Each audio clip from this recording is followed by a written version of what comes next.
Arthur Thompson, a struggling black carpenter drowning in debt, bought an abandoned castle from the 1570s for just 30 cents at auction. Everyone laughed at him and called him crazy for wasting money on those dangerous ruins. But when he entered the forgotten basement and discovered a secret passage, his life changed forever. Hidden in the foundations was a fortune that didn't just save his workshop, but transformed the entire community of Oakhaven. Before we reveal this stunning discovery, tell us what country you're watching from. We're fascinated to see our global audience grow. If you love real-life, life-changing stories, make sure to subscribe because what's coming next is even more unbelievable. The October wind carried the scent of dying leaves through the open windows of Arthur Thompson's workshop, mingling with the familiar smell of sawdust and wood stain that had become his life's perfume. At 45, his hands bore the calluses of 27 years working with oak, maple, and cherry, but tonight they trembled slightly as he sorted through the stack of overdue bills spread across his workbench like fallen autumn leaves. The fluorescent light above flickered intermittently, casting uneven shadows across the half-finished dining table that had been his project for 3 weeks. Mrs. Henderson from Maple Street had commissioned it back in August, but now her check bounced twice and Arthur couldn't bring himself to call her again. The woman was 83 and lived on Social Security. He knew the feeling of stretching dollars until they screamed.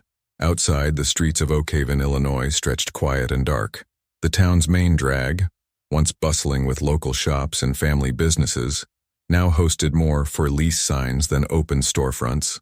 The furniture megastore that had opened on the highway 2 years ago sold dining sets for less than Arthur charged for materials alone.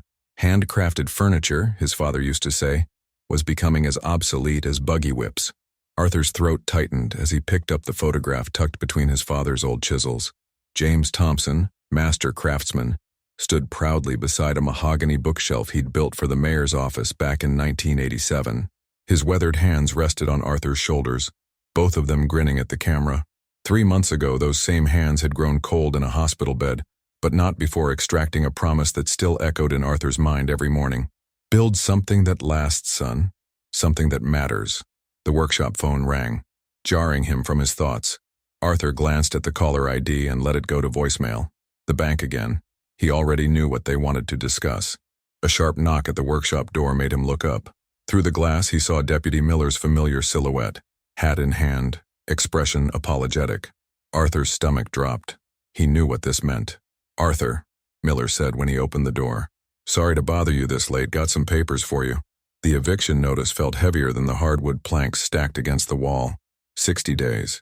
After that, the workshop his father had built with his own hands would belong to the bank. Just another casualty of progress and debt. "I'm real sorry about this," Miller said, his voice genuine. "Your daddy was a good man. Made the cabinets in our kitchen when Jenny and I got married." Arthur nodded, not trusting his voice. After Miller left, he sat alone in the workshop, surrounded by the tools and dreams of 2 generations. The half-finished table seemed to mock him. What was the point of building something beautiful if no one could afford to buy it? That's when he noticed the crumpled newspaper on his father's old workbench, the Oakhaven Gazette, folded open to the legal notices. His eyes skimmed past the usual foreclosure listings until one entry stopped him cold. County tax sale, abandoned properties parcel, 847B, Sterling's Folly, 47 acres including stone structure, minimum bid, $0.30, property sold as is, buyer assumes all liens and taxes. Arthur had heard whispers about Sterling's Folly his entire life, the crumbling castle ruins hidden in the woods outside town, built by some crazy rich man in the 1920s who thought he could recreate Scotland in the Illinois countryside. Most folks called it dangerous, haunted, or just plain foolish, but Arthur remembered his father pointing it out during their Sunday drives when he was a boy, the way James's eyes would linger on the towering stone walls visible through the trees. "Look at that stonework," his father had said once. Whatever else that man was, he understood how to build something that would last. Arthur stared at the listing until the words blurred. 30 cents. For 47 acres and a castle, even a ruined one. It was probably a money pit, a joke, a cruel trick of bureaucracy. But something deeper than logic stirred in his chest. His father's voice echoed again. Build something that lasts. With shaking fingers, Arthur reached for his phone and dialed the county clerk's office. The auction was tomorrow at noon. The morning mist clung to the hills surrounding Oakhaven like a shroud as Arthur's battered Ford pickup bounced along the gravel road leading to Sterling's Folly. He'd barely slept, his mind churning between excitement and self-doubt. The 30 cents he'd bid at the county auction felt both insignificant and terrifying. The auctioneer had looked genuinely surprised when Arthur raised his hand. He'd been the only bidder. Now, as the trees parted to reveal his purchase, Arthur's breath caught in his throat. The castle wasn't the complete ruin he'd expected. Yes, ivy strangled the eastern wall, and the roof showed gaps where slate had fallen away, but the structure itself stood defiant against time. Scottish granite blocks, each one perfectly fitted, rose 3 stories toward the gray October sky. The craftsmanship was extraordinary, better than anything he'd seen outside of European textbooks. Arthur parked beside the rusted gate and walked slowly toward the entrance. The wooden door, massive and oak-bound with iron, hung slightly ajar. The hinges groaned as he pushed it open, releasing the smell of damp stone and decades of abandonment. Shafts of pale light filtered through cracked windows, illuminating dust motes that danced like spirits in the air.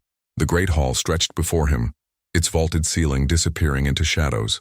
A grand staircase curved upward along the far wall, its banister carved with intricate Celtic knots. Despite the decay, Arthur could see the bones of something magnificent. His craftsman's eye noted the precision of the stonework, the careful joinery of the wooden details that had survived while lesser buildings crumbled. He pulled out his flashlight and began exploring room by room. The kitchen still held its massive stone hearth.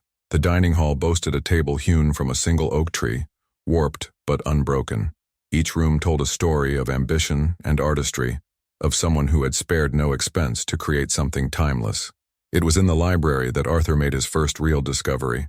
The room stretched 2 stories high, with empty shelves carved directly into the stone walls. As he examined the craftsmanship, running his fingers along the smooth granite, he noticed something odd. One section of the wall, behind where a massive tapestry had once hung, showed subtle differences in the stonework.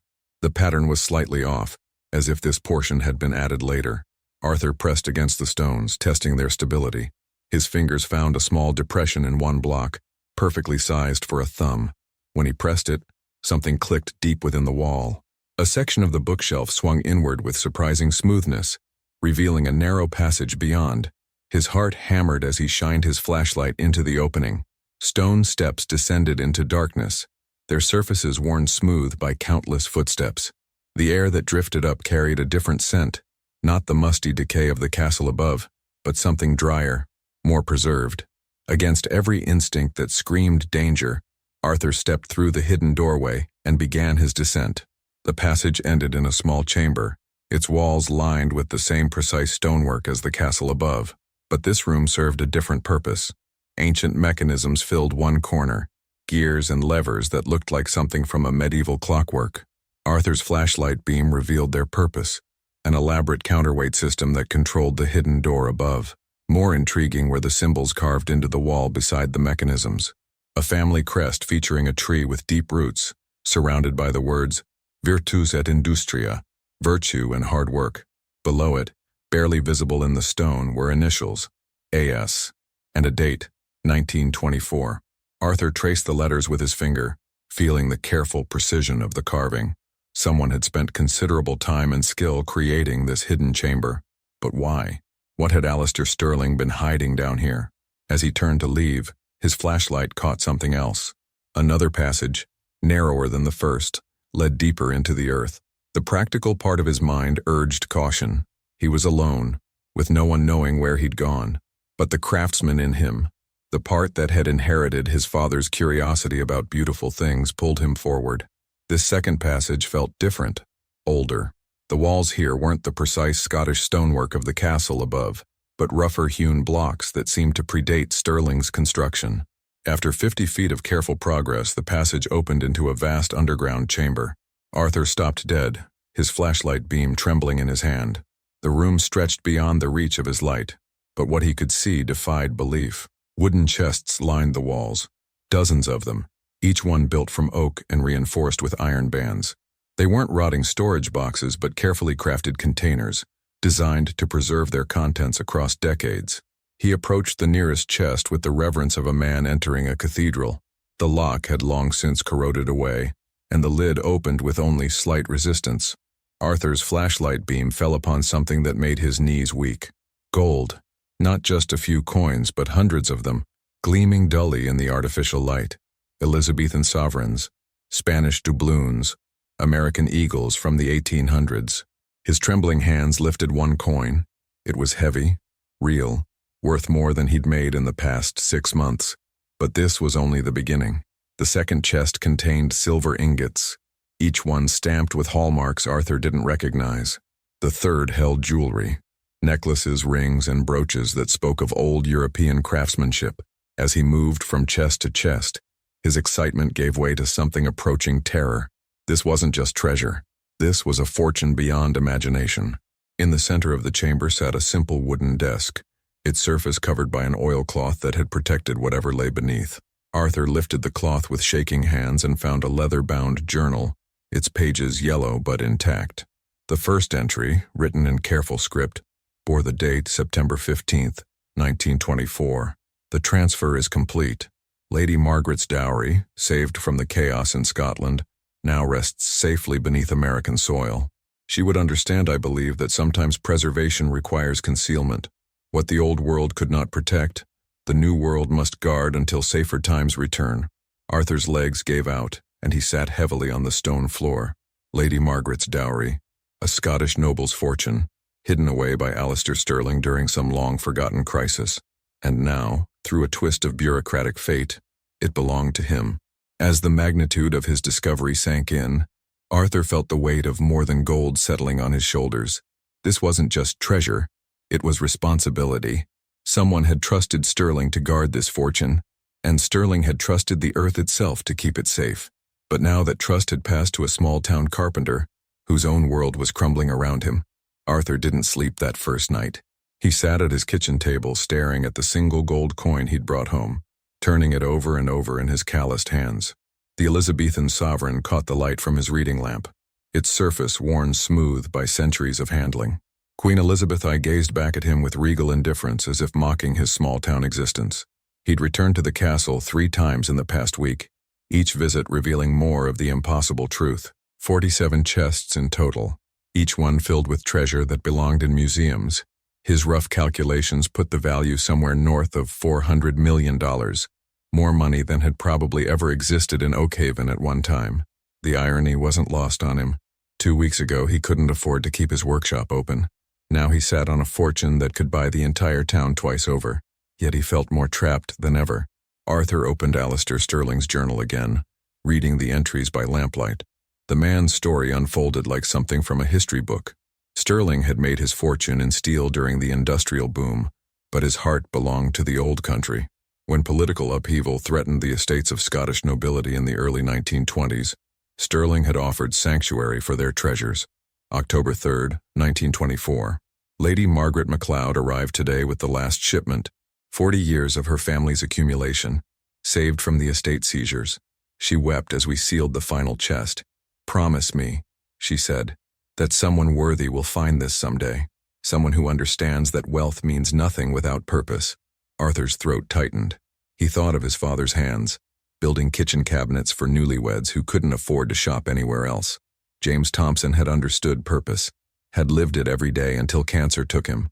But Arthur felt like a fraud holding this journal, this responsibility. The phone rang, jarring him from his thoughts. The caller ID showed Deputy Miller's number. "Arthur, sorry to call so late. Got some folks asking questions about you." Arthur's blood chilled. "What kind of questions?"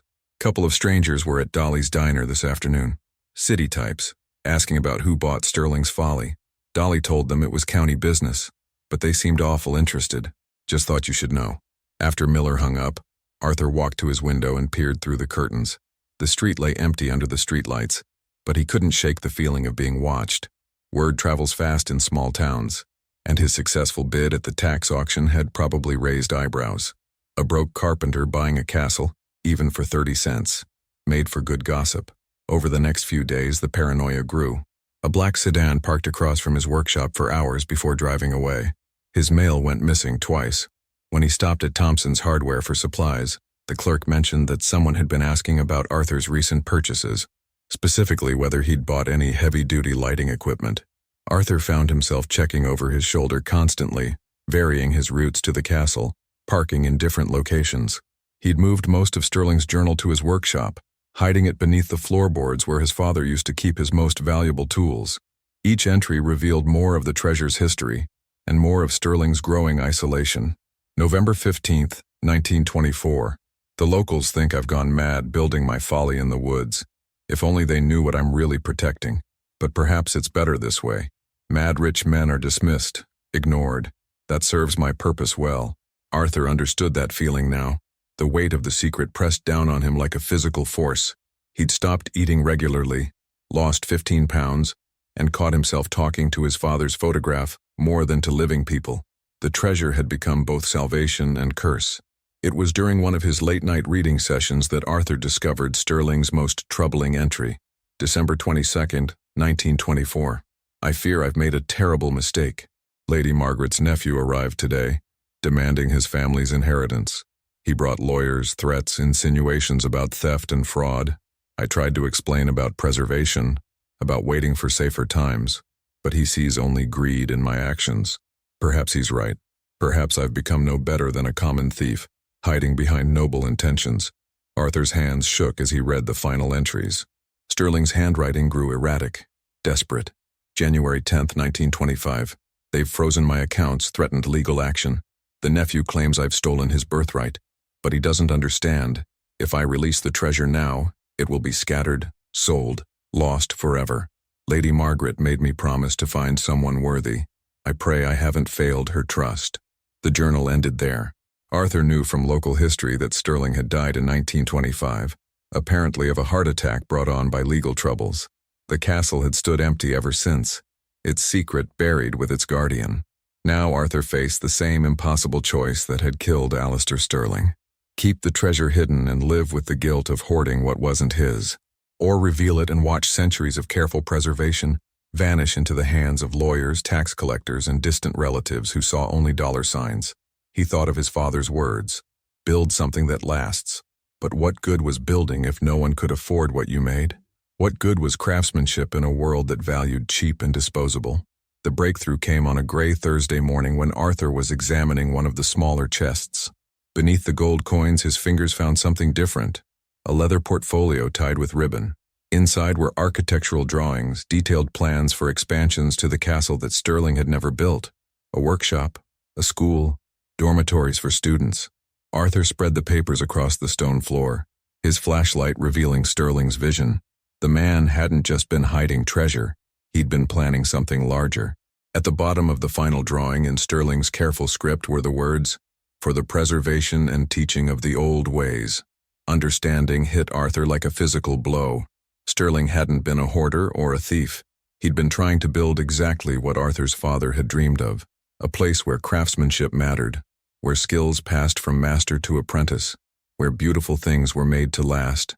Lady Margaret's dowry wasn't just gold and silver. It was seed money, carefully preserved and waiting for someone who understood that true wealth wasn't about possession, but about purpose. For the first time in weeks, Arthur smiled. He knew what he had to do. But first, he had to survive long enough to do it. The black sedan appeared again on Friday morning, parked across from Murphy's coffee shop where Arthur had stopped for his usual breakfast.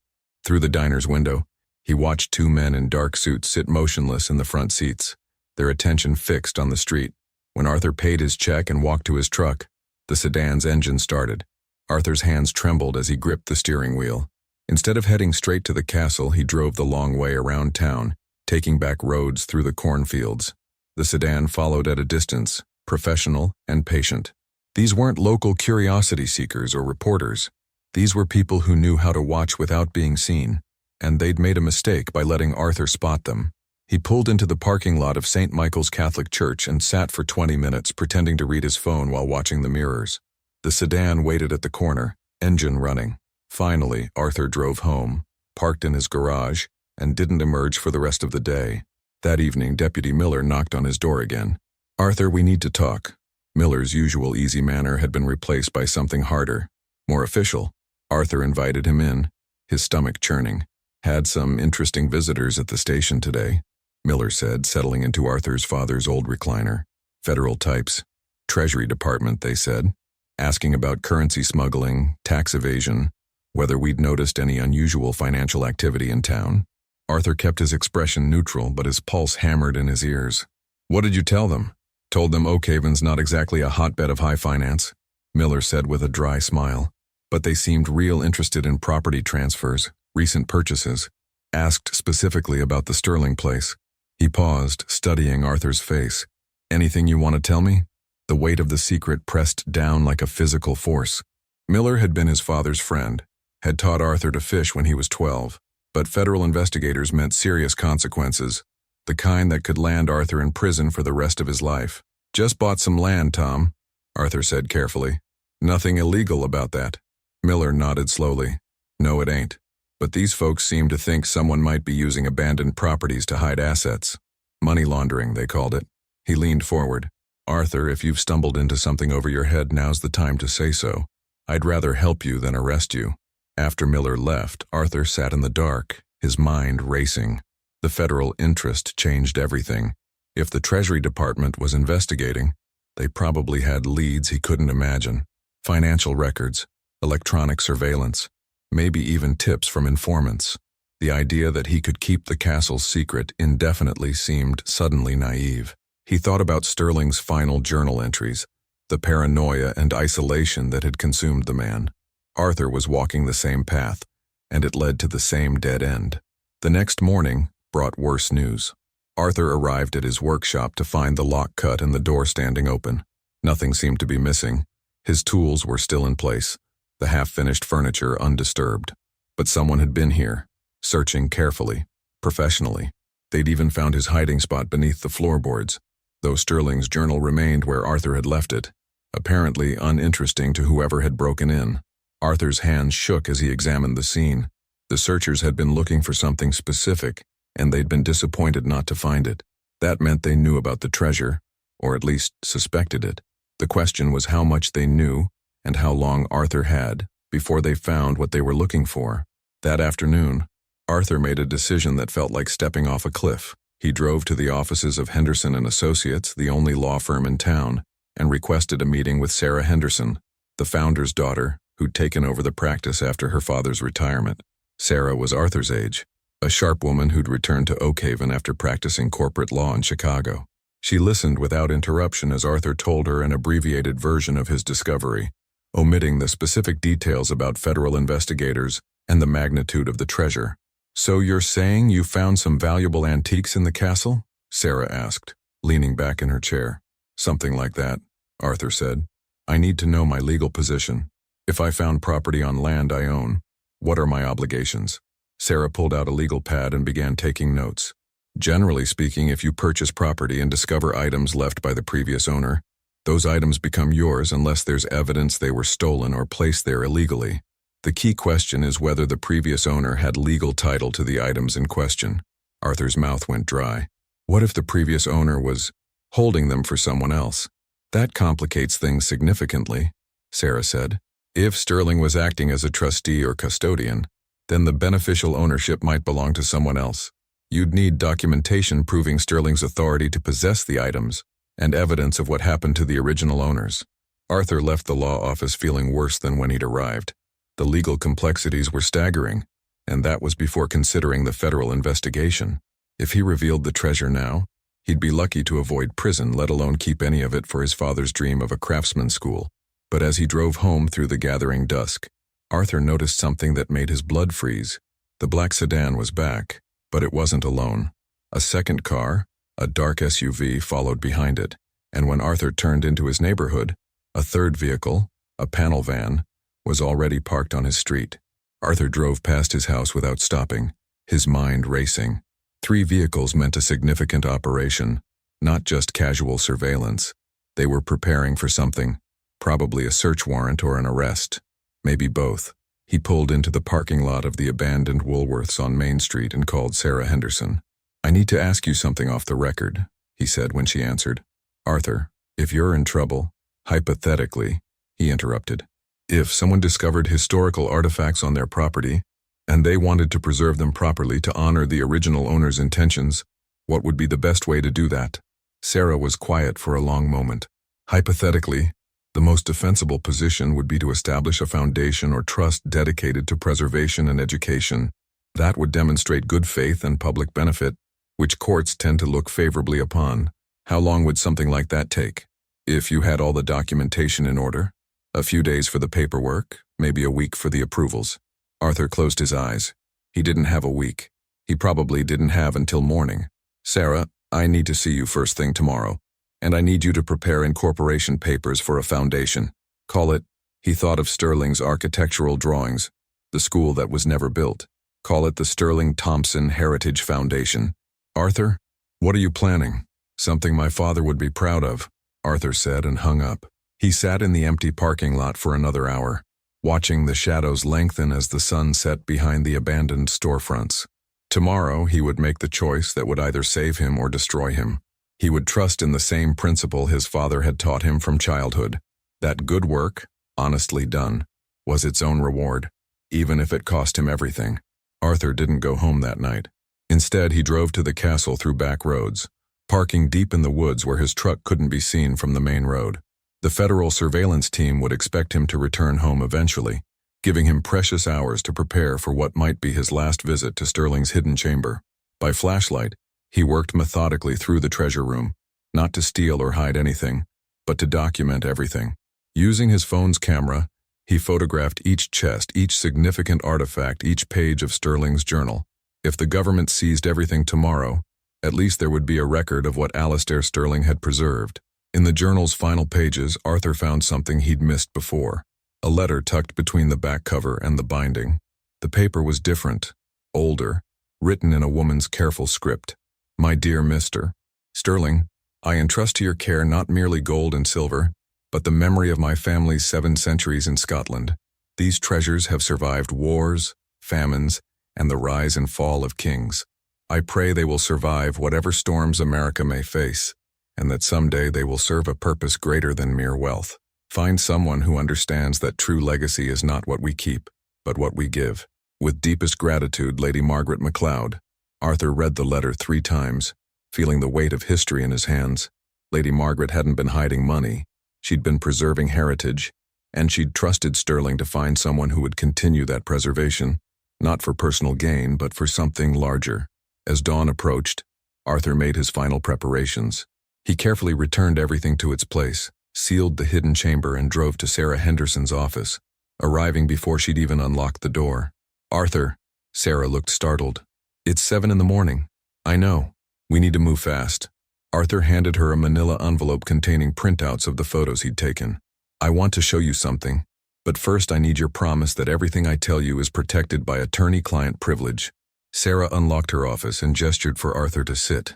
When she opened the envelope and saw the first photograph, a chest full of gold coins, her professional composure cracked. My God, Arthur, where did you? The castle, all of it. There's more than you can imagine. Arthur leaned forward. But it's not mine, Sarah. It never was.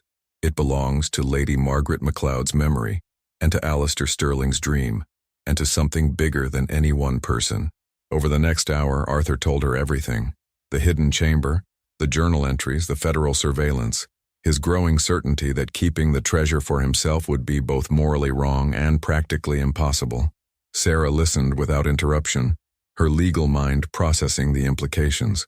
You're talking about voluntarily revealing a $400 million discovery, she said finally.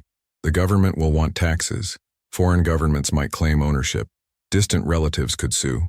You could end up with nothing. I'll end up with what I started with, Arthur said. A workshop, some tools, and the knowledge that I did the right thing.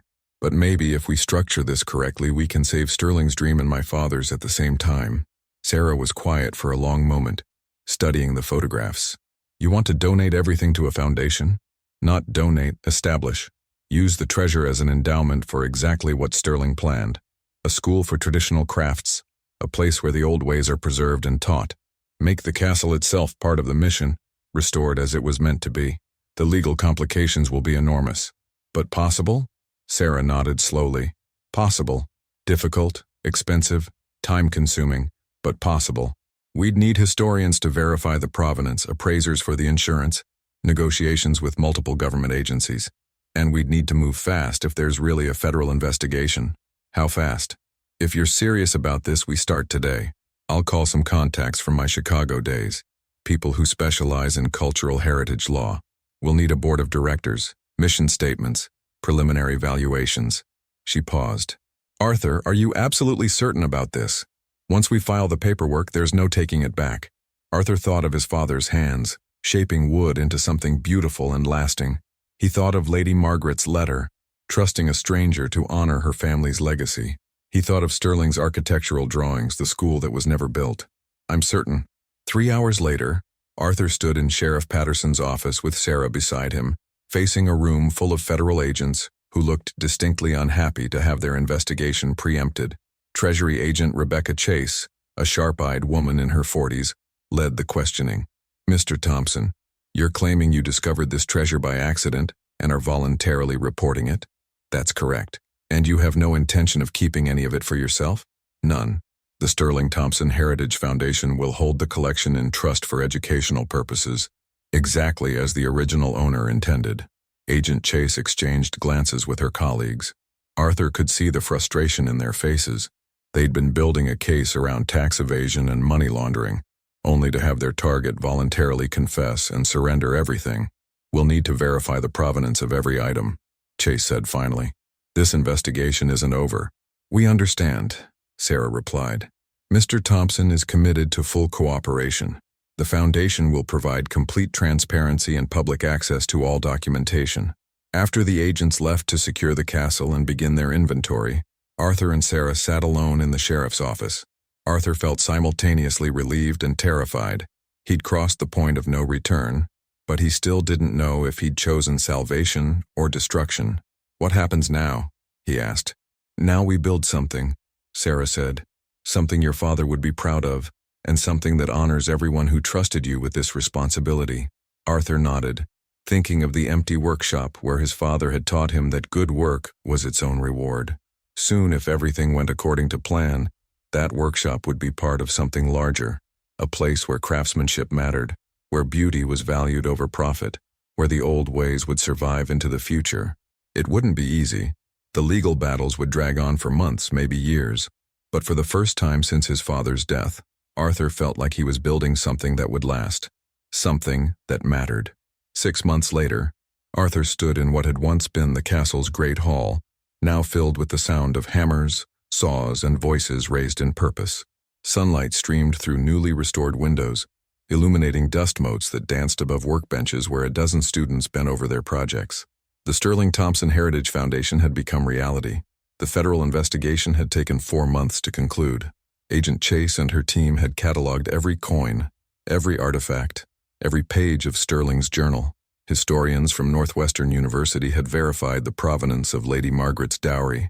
The State Department had negotiated with the Scottish government, who ultimately agreed that the treasure should remain in America as Sterling and Lady Margaret had intended, provided it served an educational purpose.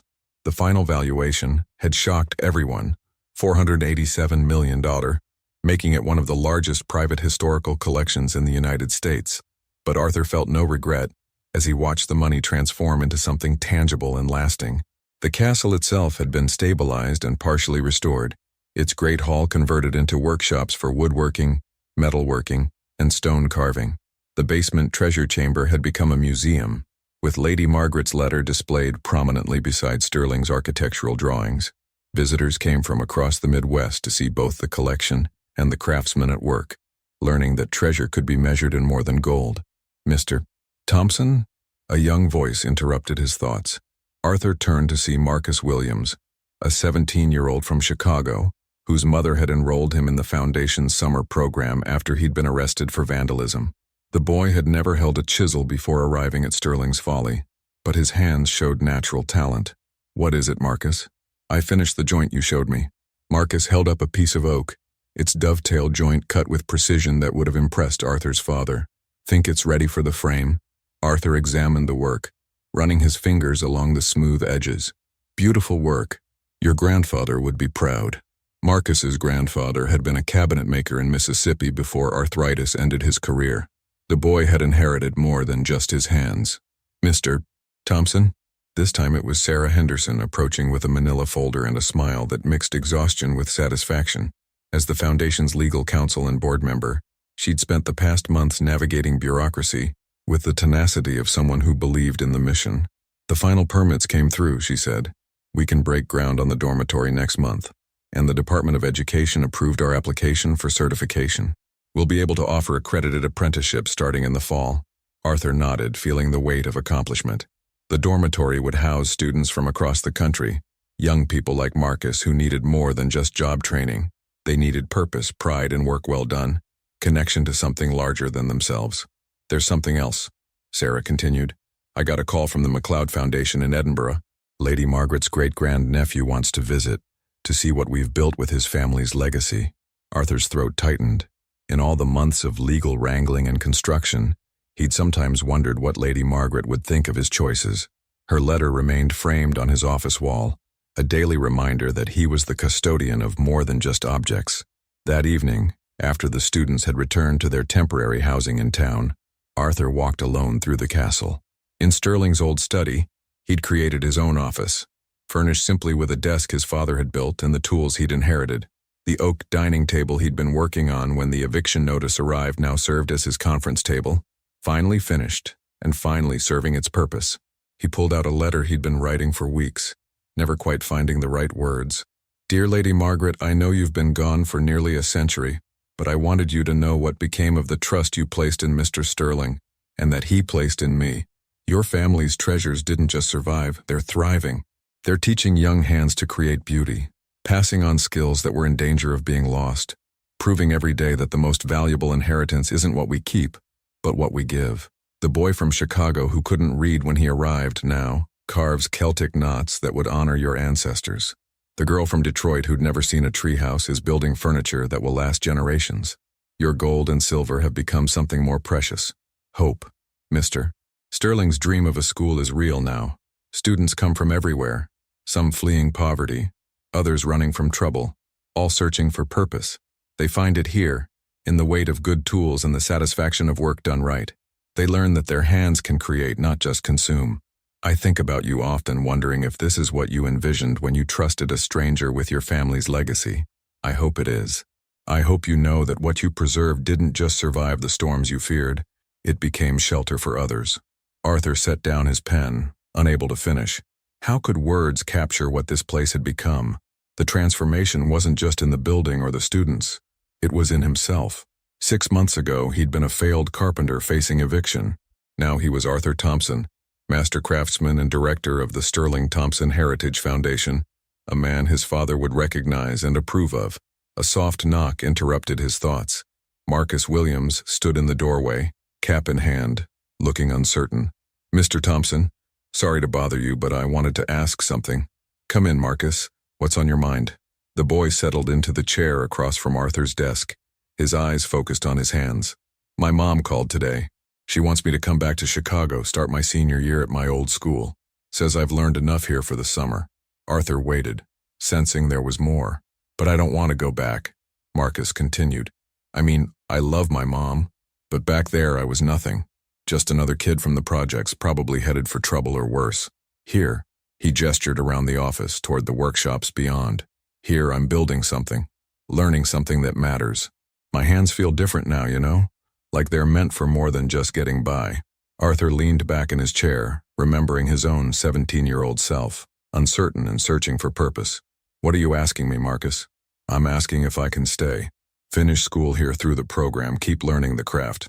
I want to be part of what you're building. Arthur smiled, feeling the circle of inheritance completing itself. His father had taught him, he was teaching Marcus, and someday Marcus would teach others. That was how things lasted.